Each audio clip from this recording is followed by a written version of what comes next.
कितनी बार धोखा। अनुराग और नीरजा पिछले 7 साल से रिलेशनशिप में हैं। कॉलेज में पहले कैजुअल फ्रेंड थे, फिर बेस्ट फ्रेंड हुए, फिर लव स्टार्ट हो गया। एक वक्त ऐसा आया जब अनुराग बात को शादी तक ले आया, लेकिन नीरजा मानने को रेडी ही नहीं थी।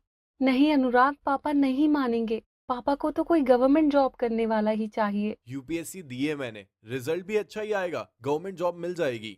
शादी की बात तो बढ़ाओ। यूपीएससी का रिजल्ट ही आ जाता है और अनुराग पास हो जाता है। अब नीरजा के पास ना कहने की कोई वजह नहीं होती। अनुराग फाइनली नीरजा का हाथ मांगता है। सब सही चल रहा था। ऐसा लग रहा था कि दोनों की परेशानियां खत्म हो चुकी हैं। पर शादी के 2 दिन पहले ये शादी नहीं हो सकती।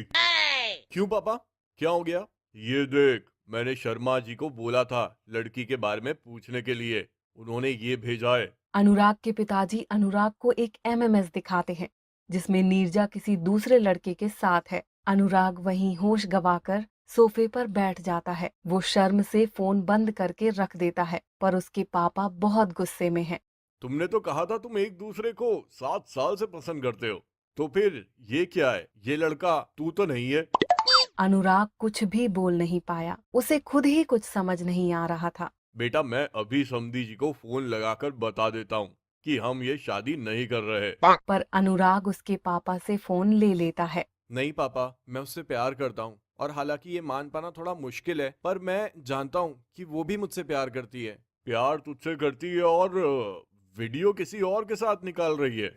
लोग हंसेंगे बेटा, और अब तो शादी हो या ना हो फिर भी हंसेंगे। जब हर कंडीशन पर लोग हंसेंगे तो फिर टेंशन किस बात की? शादी मेरी है, फैसला भी मैं ही लूंगा कि आगे क्या करना है। अनुराग के कहने पर अनुराग के पापा गजानन जी भी चुप हो जाते हैं। हालांकि अनुराग के प्यार ने उसे शादी तोड़ने से तो रोक लिया था, पर वो खुद भी जानता था कि नीरजा को अपनाना इतना आसान नहीं होगा। शादी हो चुकी थी और अब वो दोनों अपनी सुहागरात मनाने बिस्तर के 2 कोने पर बैठे। मैं तुमसे कुछ कहना चाहता हूँ। कहना तो मैं भी चाहती हूँ तुम्हें कुछ, बस समझ नहीं आया कि कैसे कहूँ। मैं जानता हूँ कि तुम मुझे छोड़कर किसी और के साथ रहती हो। तुम्हें कैसे पता? तुम्हारा वायरल एमएमएस मुझ तक भी आया था, पर मैंने तुमसे कभी उस बारे में बात नहीं की। नीरजा ये बात सुनते ही रोने लगती है। अब रोने से कुछ नहीं होगा। मुझे इस बात की शर्म नहीं है कि मेरी बीवी का एमएमएस वायरल हो गया है, वो भी किसी और के साथ। बस मुझे इस बात का दुख है कि तुमने चीटिंग की। तुमको जब पता चल गया था तो तुमने मुझसे शादी क्यों की? तुमको पता भी है कि कितना गिल्ट में रहूंगी मैं। ये सब तो करने के पहले ही सोचने की बातें थी नीरजा। मुझे माफ कर पाओगे? अभी तो नहीं, पर वक्त के साथ शायद जरूर कर पाऊं। नीरजा खुद को संभाल नहीं पाती और अनुराग के कंधे पर सर रखकर जोर से रोने लगती है। मुझसे गलती हो गई। मैंने तुम जैसे अच्छे इंसान के साथ वो किया जो दुश्मन भी ना करे। और कुछ तो नहीं है ना जो मुझसे छुपा रही हो तुम? इस बार नीरजा एकदम रोना बंद कर देती है और कुछ देर तक अनुराग से नजरें नहीं मिला पाती। बोलो, कुछ और तो नहीं है जो छुपा रही हो तुम मुझसे? मैं प्रेग्नेंट हूँ। ये बच्चा उसी का है जिसके साथ एमएमएस रिलीज हुआ था। मुझे लगा था आज सुहागरात के बाद तुमको पता नहीं चलेगा कि बच्चा किसका है, पर मैं तुमसे झूठ नहीं बोलना चाहती। नीरजा इतना कहकर जोर से रोने लगती है। अनुराग उससे दूर जाकर खड़ा हो जाता है। उसके दिमाग में कई तरह के ख्याल चल रहे थे। क्या नीरजा वाकई उससे प्यार करती है? इस बच्चे का क्या करना है? क्या उसे ये शादी नहीं करनी चाहिए थी?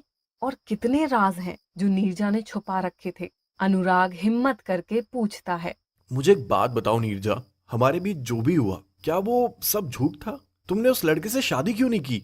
नहीं अनुराग, सब कुछ सच था। तुम जानते हो मैं तुमसे कितना प्यार करती हूँ। वो लड़का एक गलती थी मेरी जिंदगी की। अब मुझे लगता है कि जैसे मैं तुम्हें जानता ही नहीं, या शायद चाहता ही नहीं कि तुमको जानूं। अनुराग, तुम अपने परीक्षा की तैयारी कर रहे थे और मुझे समय ही नहीं दे पाते थे। मुझे बहुत अकेला लगता था। इसी बीच मैं आकाश से मिली और वो सब। आई एम सॉरी अनुराग। मैं तैयारी किसके लिए कर रहा था नीरजा? मुझे तो कभी यूपीएससी नहीं करना था, सिर्फ तुम्हारे लिए। मैं दिन रात मेहनत करता रहा ताकि हम साथ में रह पाएं। आई एम सॉरी अनुराग। तुम बोलो क्या करें? तुम्हें अगर डिवोर्स चाहिए तो। अभी हम एक दूसरे के बारे में सोच रहे हैं, पर बच्चे के बारे में दोनों ही नहीं सोच रहे हैं। मैं वादा नहीं कर सकता कि कभी तुम्हें माफ कर पाऊंगा, कि कभी हमारा रिश्ता नॉर्मल हो पाएगा, पर मैं वादा करता हूं कि इस बच्चे को कभी भी ऐसा नहीं लगेगा कि इसका बाप कोई और है। नीरजा को भरोसा ही नहीं होता कि अनुराग इस तरह से इस सदमे को भी झेल लेगा। मैं तुम्हारे साथ रहूंगा जरूर, पर तुम्हारे नजदीक नहीं रह पाऊंगा। मैं अलग कमरे में सोऊंगा। ऐसा मत कहो प्लीज। बच्चे का ध्यान रखो। अनुराग तकिया उठाकर दूसरे कमरे में चला जाता है। 2 दिन बाद ही अनुराग उसके पिता के पास जाकर कहता है, पापा, मिठाई मंगवा लो, आप दादाजी बनने वाले हो। मोहल्ले भर में मिठाई बंटती है। अनुराग के पापा को लगता है उनके खानदान का चिराग आने वाला है, मगर उन्हें ये नहीं पता कि इस चिराग की लौ किसी और ने लगाई थी। नीरजा, लो बहू, तुम भी मिठाई खाओ। नीरजा मिठाई ले लेती है और अनुराग की तरफ देखती है। अनुराग की आंखों में एक खालीपन है। पहले जो प्यार हुआ करता था उसका नामो निशान तक नहीं है। नीरजा को मिठाई भी कड़वी लगने लगती है।